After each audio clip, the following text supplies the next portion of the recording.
اللہم صلی علی سیدنا و مولانا محمد وبارک وسلم وصلوا علیہ۔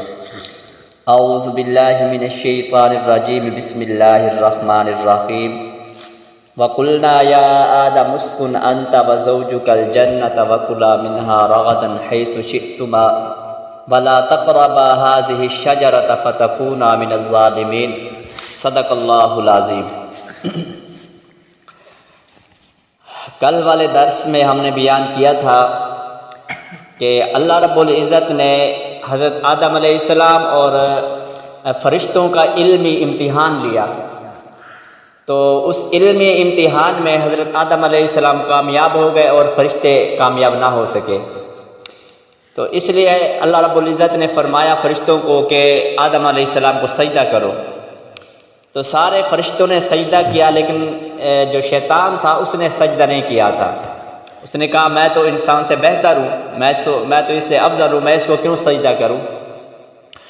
تو اس کو مولانا روم رحمۃ اللہ علیہ انہوں نے مثنوِ رومی لکھی ہے، اس میں سارے اشعار کی صورت میں انہوں نے توحید اور سنت کو زبردست بیان کیا ہے۔ تو اس نے لکھا ہے کہ سلطان محمود غزنوی رحمۃ اللہ علیہ ان کا ایک غلام تھا، تو وہ اپنے غلام کو اپنے ساتھ بٹھاتے تھے، ایک بچہ تھا چھوٹا سا۔ تو جو ان کے وزیر اور مشیر تھے وہ کہتے تھے کہ یہ بچہ ہے اور سمجھدار بھی نہیں ہے، آپ اس کو ساتھ بٹھاتے ہو، کسی سمجھدار کو ساتھ بٹھایا کریں جو بڑا عہدے دار ہو، آپ بچے کو ساتھ بٹھا لیتے ہیں۔ تو سلطان محمود غزنوی رحمۃ اللہ علیہ اس وقت خاموش ہو گئے، انہوں نے دل میں کہا کہ ان کو وقت پہ جواب مل جائے گا۔ تو سلطان محمود غزنوی رحمۃ اللہ علیہ نے جب ہندوستان پر حملہ کیا تو وہاں سے انہوں نے بڑے بڑے بت توڑے، تو ادھر سے ان کو بہت ہیرے جواہرات ملے، تو وہ پھر لے گئے۔ ان میں سے ایک ہیرا بہت قیمتی تھا، دیکھنے میں بہت زیادہ قیمتی تھا۔ تو جب سارے وہاں پہنچ گئے اور سارے وزیر و مشیر جمع ہو گئے، تو سلطان محمود غزنوی رحمۃ اللہ علیہ نے اپنے اس غلام کو کہا ایک پتھر اور ایک ہتھوڑا لے کے آؤ۔ تو وہ لے کے آیا اور اس نے کہا اس کو رکھ دو۔ پھر ایک وزیر کو بلایا کہ پھر وہ ہیرا جو قیمتی تھا اس کے پاس جیب سے نکالا، کہا کہ اس کو توڑو۔ اس کے وزیر نے کہا یہ بڑا قیمتی ہیرا ہے اور اس جیسا پہلے ہم نے ہیرا کوئی دیکھا ہی نہیں، میں تو اس کو نہیں توڑتا۔ پھر دوسرے وزیر کو بلایا، اس نے بھی یہی جواب دیا، سارے وزیروں نے یہی جواب دیا، سارے مشیروں نے اس ہیرے کو نہ توڑا۔ پھر جو اس کا غلام تھا وہ بچہ، اس کو کہا کہ اس ہیرے کو توڑ دو۔ اس نے ہتھوڑا اٹھایا اور ہیرا لیا، اس نے ٹکڑے ٹکڑے کر دیے۔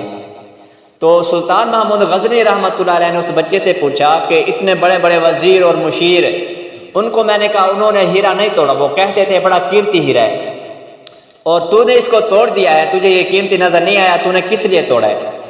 تو اس بچے نے جواب دیا اس غلام نے کہ اگرچہ یہ ہیرا بہت قیمتی تھا، لیکن اس سے زیادہ قیمتی جو تھا وہ میرے آقا کا حکم تھا، جو آقا نے مجھے حکم دیا یہ اس سے زیادہ قیمتی تھا، اس لیے میں نے توڑ دیا ہے۔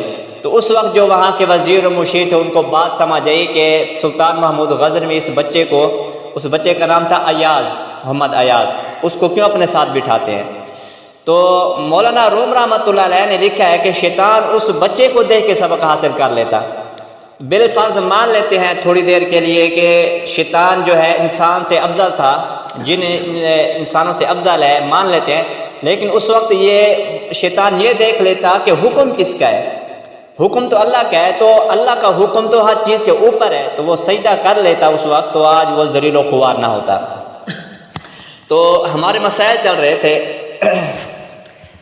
جب ہم نہاتے ہیں ہماری عادت ہوتی ہے کہ ہمارے غسل خانوں میں یا تو بالٹی پڑی ہوتی ہے یا کوئی پتیلا وغیرہ بڑا برتن پڑا ہوتا ہے، تو اس میں ہم پانی ڈال کے پھر اس میں سے لے کے کسی چیز کے ساتھ نہاتے ہیں، تو ہمارے جسم والا پانی دوبارہ اس میں تھوڑا بہت جاتا ہے، کچھ چھینٹے جاتے ہیں، کچھ قطرے چلے جاتے ہیں، تو اس پانی کا کیا حکم ہے؟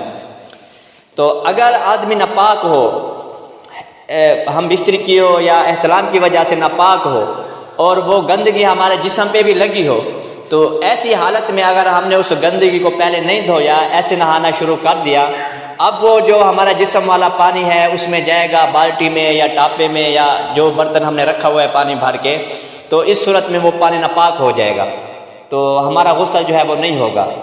اگر ہم غسل کرنے سے پہلے ہم اپنے جسم کو گندگی سے پاک کر لیتے ہیں، پہلے جسم دھو لیتے ہیں، سنت طریقہ بھی یہی ہے کہ آدمی پہلے جا کے ہاتھ دھوئے، پھر وہ اس جگہ کو دھوئے جہاں گندگی لگی ہے، پھر وضو کرے، پھر غسل کرے۔ ہم اس گندگی کو دھو لیتے ہیں، اس کے بعد نہاتے ہیں۔ اب جو چھٹے جاتے ہیں وہ پانی پاک ہے، اب وہ ناپاک نہیں ہے، ہم اسے غسل کر سکتے ہیں۔ یا ہم عام طور پہ روزانہ غسل کرتے ہیں، غسل جنابت نہیں ہوتا، ہماری عادت ہے صبح کو نہا کے جاتے ہیں، تو ہم ناپاک ہوتے ہیں پھر بھی نہاتے ہیں، تو یہ بھی پانی اگر اس بالٹی میں یا دیگچے میں چلا جاتا ہے تو یہ بھی پانی پاک ہے، اس سے بھی جو ہے وہ پانی ناپاک نہیں ہوتا۔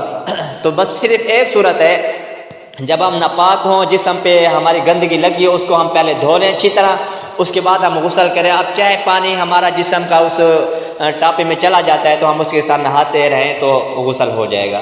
اللہ تعالیٰ عمل کی توفیق عطا فرمائے۔